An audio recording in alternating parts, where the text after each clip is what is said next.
Je ramassais du bois dans la forêt avec d'autres femmes quand nous avons été surprises par deux hommes armés. Je n'ai pas pu m'échapper car je portais sur moi l'enfant que je venais d'accoucher 3 mois avant. Ils m'ont attrapé, l'un d'eux a pris l'enfant, l'autre m'a donné un coup de pied. Je suis tombée par terre, ils m'ont violée à tour de rôle. Je me suis vidée de mon sang et j'étais à bout de mes forces. C'est vers 16 heures que deux femmes venues des champs m'ont trouvée et m'ont ramenée à la clinique mobile avec l'enfant. En dehors du contexte des conflits, plusieurs autres formes de violence sont signalées, notamment les abus sexuels en milieu scolaire, les harcèlements en milieu professionnel, la cyberviolence, le mariage des enfants ou encore le fait de tirer profit des avantages sexuels en échange d'une assistance des bénéficiaires à l'aide au développement ou à l'assistance humanitaire. En outre, les conditions de vie de ces déplacés internes augmentent la vulnérabilité des femmes et des filles face aux différentes formes de violences basées sur le genre.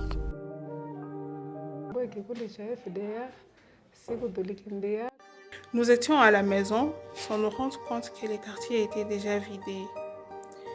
Une bombe avait éclaté. Dans notre famille, chacun avait fui dans sa direction.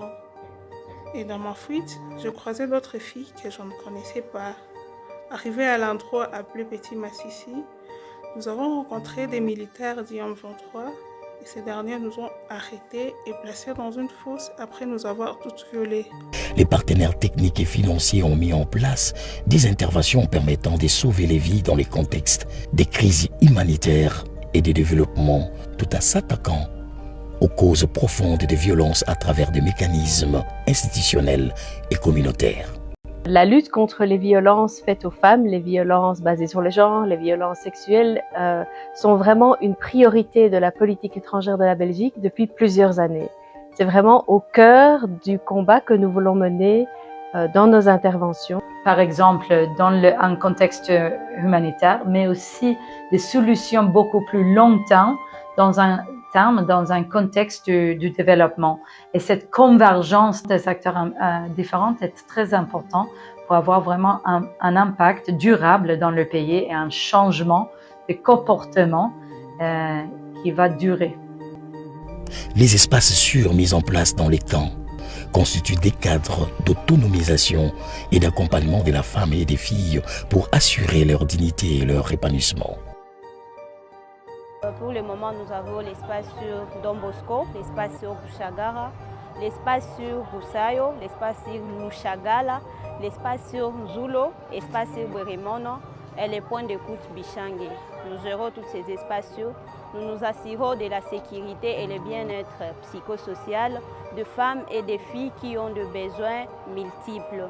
Dans des espaces sûrs, nous organisons plusieurs activités, dont l'écoute active, les compétences de vie, mais aussi les focus groups qui dépendent des sujets et des thématiques choisis par les femmes.